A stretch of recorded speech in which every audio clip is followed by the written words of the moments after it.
आज हम लोग wave packet and bandwidth theorem के बारे में पढ़ेंगे। ठीक है, वेव पैकेट एक्चुअली में ये होता है क्या है कि हम लोग मानते हैं कि जो वेव है वो उसका एक्सटेंशन इनफाइनाइट होता है, यानी कि वो इस तरीके से चलता रहता है हमेशा इनफाइनाइट। लेकिन रियलिटी में क्या होता है, ये इस तरीके से नहीं होता बल्कि कुछ बर्स्ट होते हैं इस टाइप से, ये फिर ये इस तरीके से ये चलता है, यानी कि ये इसका जो कंटिन्यूटी है वो टूट जाता है। तो ये हार्मोनिक नहीं, इसको एक्सप्रेशन में नहीं लिख सकते।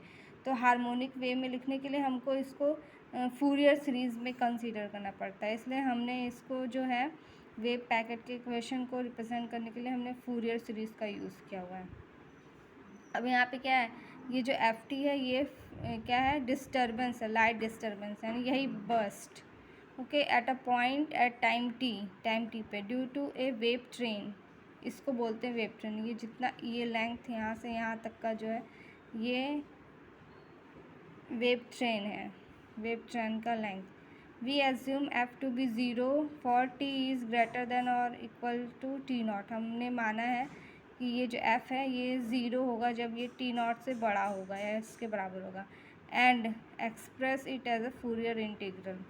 तो हम जब लिखेंगे तो क्या लिखेंगे, ये minus infinity to infinity F nu E to the power minus I 2 pi nu T D new.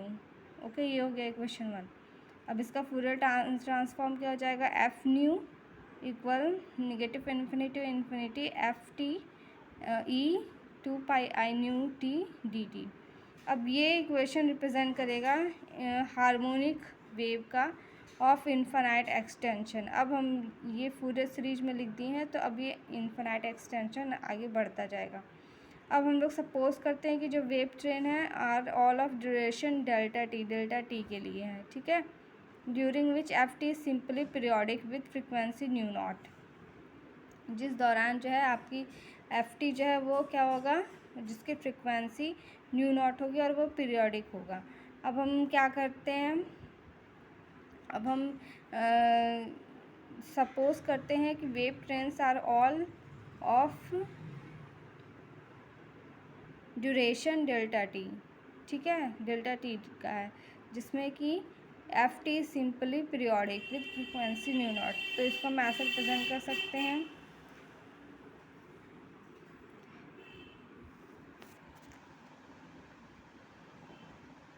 F T equals F naught E to the power minus 2 pi nu T, तब जब डेल्टा टी बाई टू से ये छोटा होगा या फिर इसके बराबर होगा, और जीरो हो जाएगा जब ये डेल्टा टी से बाई 2 से बड़ा होगा।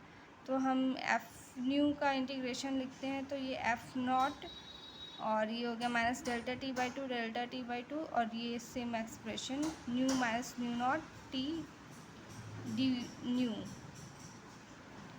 तो अब ये इतना आ गया, हमने इसमें सॉल्व किया फर्दर, ये साइन का एक्सप्रेशन हो गया। फाइनली हमारे पास ये एक्सप्रेशन आ गया, एफ ऑफ न्यू, ये है एफ ऑफ न्यू, ठीक है। अब इसका रिलेटिव इंटेंसिटी अगर हमको निकालना हो तो इसका स्क्वायर हो जाएगा, क्योंकि ये एम्पलीट्यूड है एक तरीके से। Intensity of Fourier components of the wave train is given by the square of the function. इस फंक्शन के स्क्वायर से दिया जाएगा।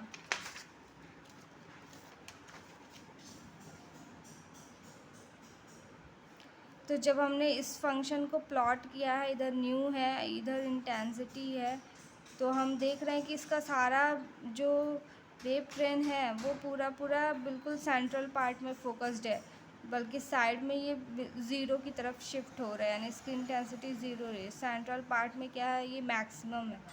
तो इससे हम देख सकते हैं कि ये nu minus nu naught by two और nu naught plus delta nu by two जो है इसके रेंज के अंदर ही होगा, ठीक है।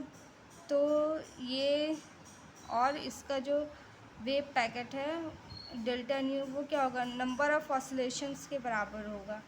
तो ये डेल्टा न्यू 1/डेल्टा टी के बराबर हो गया। और इसका ये जो फाइनल ये है वेव ट्रेन, एल है length of the wave train.